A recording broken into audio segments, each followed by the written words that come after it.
What if the worst day of your life, the failure, the loss, the rejection, the pain, wasn't the end of your story, but the beginning of your meaning?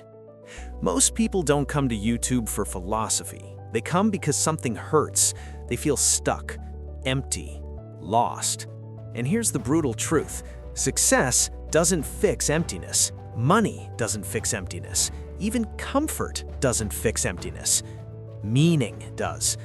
And today, we're breaking down the life and ideas behind one of the most powerful answers to that problem. But before we dive in, if you want practical insights from life-changing books every week, hit subscribe now. This channel is about solving real problems, not just summarizing pages. Brain. The real problem, the existential vacuum. Frankl believed the modern world created a new kind of suffering, not hunger, not war, not even trauma, but emptiness. He called it the existential vacuum, a deep sense that life has no purpose. And here's the dangerous part. When people don't know why they're living, they either chase pleasure, chase power, or numb themselves with distraction. Sound familiar? Frankl challenged two giants of psychology. Freud said we're driven by pleasure. Adler said we're driven by power. Frankl said, no, we're driven by meaning. He called this the will to meaning. Not happiness, not dominance, meaning.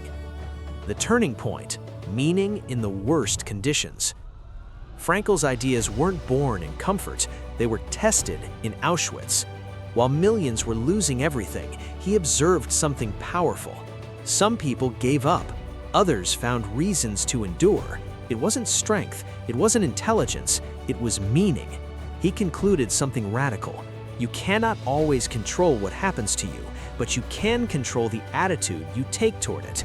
And that's where his psychology becomes practical. Logotherapy, therapy through meaning. Frankl founded what he called the Third Viennese School of Psychotherapy. His method? Logotherapy. Simple definition?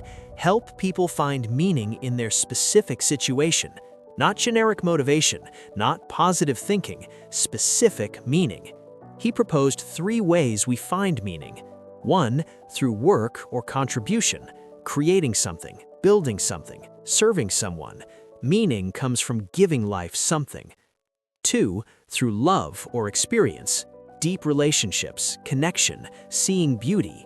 Meaning comes from what we receive deeply.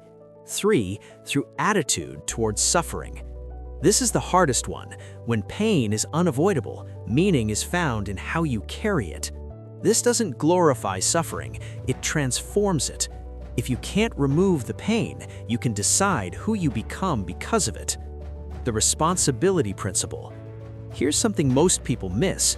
Frankl shifted the question. Instead of asking, what do I expect from life? He asked, what does life expect from me? That changes everything. It removes victim mentality, it creates responsibility, it forces action. Meaning isn't something you wait to feel, it's something you answer. The danger of modern life.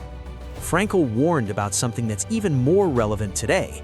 When people lose tradition, faith, structure, or direction, they experience freedom, but no guidance. Freedom without direction leads to anxiety. Anxiety without meaning leads to despair.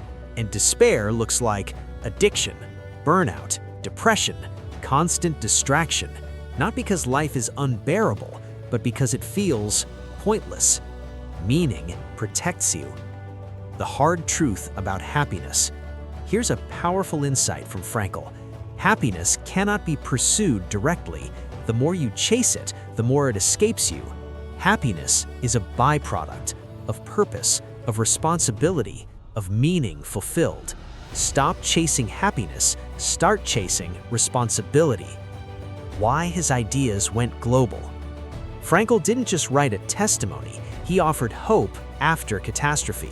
He didn't deny suffering, he didn't sugarcoat reality. He said, even in tragedy, life retains meaning.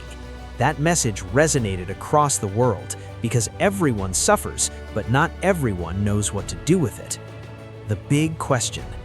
Here's where it becomes personal.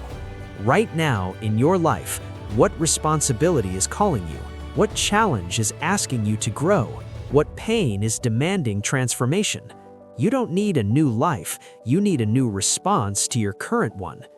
Final takeaway. If you remember one thing from this video, remember this: meaning is not something you invent, it's something you discover through responsibility. And the moment you stop asking, "Why is this happening to me?" and start asking, "What is this asking of me?" you shift from powerless to purposeful. If this breakdown helped you see your struggles differently, make sure you subscribe so you don't miss the next life-changing book. The link to the book is in the description. And I want to leave you with one question. What is the one book that changed your life? Let me know in the comments.